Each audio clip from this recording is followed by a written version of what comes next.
Pemirsa, sebelum melanjutkan dialog, kita kembali akan menyimak grafik berikut ini.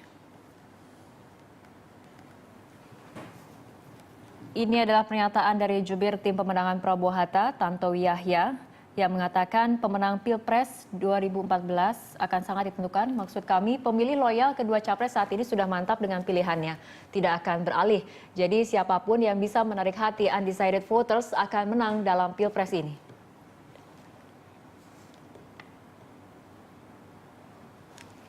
Ya, selanjutnya masih pernyataan dari Tantowi Yahya, pemenang Pilpres 2014 akan sangat ditentukan oleh suara masyarakat yang belum menentukan pilihan alias undecided voters.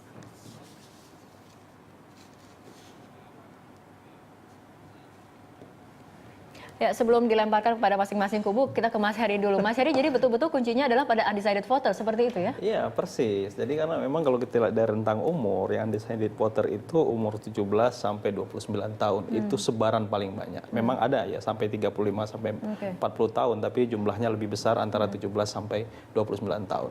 Kita tahu bahwa mereka ini adalah orang-orang yang akses informasinya itu sangat tinggi, sangat cepat, dan perubahan sangat cepat juga. Nah, ini yang menarik Mbak Rara yang perlu kita sampaikan juga menurut saya. Kenapa saya mengatakan bahwa yang paling penting sekarang dilakukan adalah Jokowi harus memperbaiki penampilannya di debat agar bisa menarik lebih banyak lagi pemilih-pemilih rasional.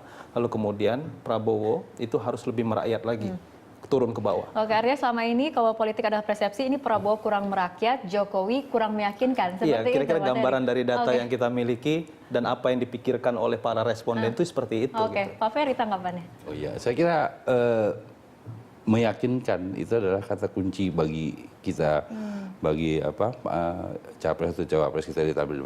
Karena itulah saya kira gesture itu yang juga banyak bicara. Karena dia harus mengeluarkan visi dia. Jadi bukan soal sekedar menjawab. Makanya dalam 3 debat itu, ya kalau kita di internal itu kita bilang skor kita cukup meyakinkan. Meskipun kita tidak perlu. Artinya Jokowi menurut Anda sudah cukup meyakinkan? Loh, karena itu di luar banyak prediksi orang. Banyak visi yang kemudian dia pikir bahasa-bahasa yang sangat sangat implementatif yang segala macam. Tapi kemudian ketika dia bicara soal politik luar negeri, saya kira faktornya saya kira itu menjawab banyak keraguan yang saya kira barangkali untuk itu harus diakui juga bahwa posisi itu sedikit lebih unggul daripada Prabowo soal politik luar negeri. Pak Bara.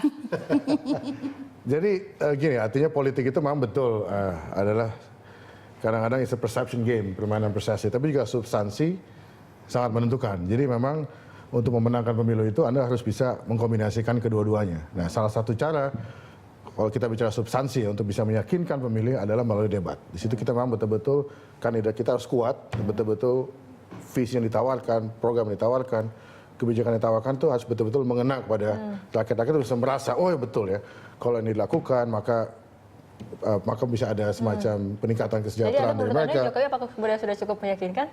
Ya saya kan mewakili tim. Tapi Prabowo juga dinilai kurang merakyat. Nah, tapi selama ini begini ya, artinya bukan hanya Pak Bro, Pak Hatta pun, kita kan selama ini, jadi kan ini kita menggunakan debat juga sebagai sarana, juga kita langsung turun ke rakyat kan, kepada pemilih. Kita juga kan selama ini sering turun langsung ke segmen-segmen misalnya petani, nelayan, ya kan, rakyat miskin di perkotaan, kita sering masuk. Dan selama ini kan sebelum Pak Prabowo resmi menjadi kandidat, beliau itu sangat aktif di gerakan di organisasi HKTI, dan selama ini juga tema-temanya kan adalah kemiskinan, ya kan, soal barang-barang pertanian yang banyak dibanjiri Pak Ferry, oleh ada tanggapan? Produk asing gitu. Jadi sebetulnya saya agak meragukan kalau dikatakan bahwa kedua kandidat kami itu kurang merakyat. Dan Mas Ferry mungkin. Kalau misalnya memang kurang merakyat, tidak mungkin sekarang ini dalam survei kami ini sangat ketat ya dengan Jokowi JK. Jadi bahasanya begini, kita bicara diferensiasi pemilih. Kalau turun ke lapangan, saya kira semua turun ke lapangan. Tapi turun ke lapangan itu kan harus bisa bahasa yang disampaikan pada pemilih. Kalau mereka adalah misalnya pemilih menengah ke bawah yang tingkat pendidikannya menengah ke bawah juga, kan harus dengan bahasa-bahasa yang sederhana. Nah, ini yang saya katakan ya, bahwa mestinya pada saat debat Jokowi itu harus naikkan grade juga dengan bahasa-bahasa yang lebih konseptual. Saya yang menyatakan bahwa memberi label di beberapa media bahwa Jokowi itu normatif, implementatif, solutif. Sementara Prabowo itu lebih konseptual. Nah, mestinya ya bahasa-bahasa yang digunakan oleh Prabowo itu lebih bisa diterima ketika di debat itu oleh masyarakat menengah ke bawah. Jadi itu pengertiannya Mas Bara. Juga termasuk dengan Jokowi. Jokowi mestinya lebih ya seperti penampilan sebagai seorang presiden. Jadi tidak bicara hanya pada level mikro. Pada level mikro itu hanya dipahami oleh masyarakat itu. Akhirnya pada pemilih-pemilih yang misalnya ya sarjana ke atas, pasca sarjana, mereka melihat, mereka mengukur bagaimana nih seorang presiden misalnya bicara hal-hal yang sangat mikro. Nah, ini Pak Ferry bagaimana nih menerima kritikan dan juga masukan dari saya kira masyarakat? itu bisa, tapi yang penting adalah saya kira kita menghadirkan unsur surprising.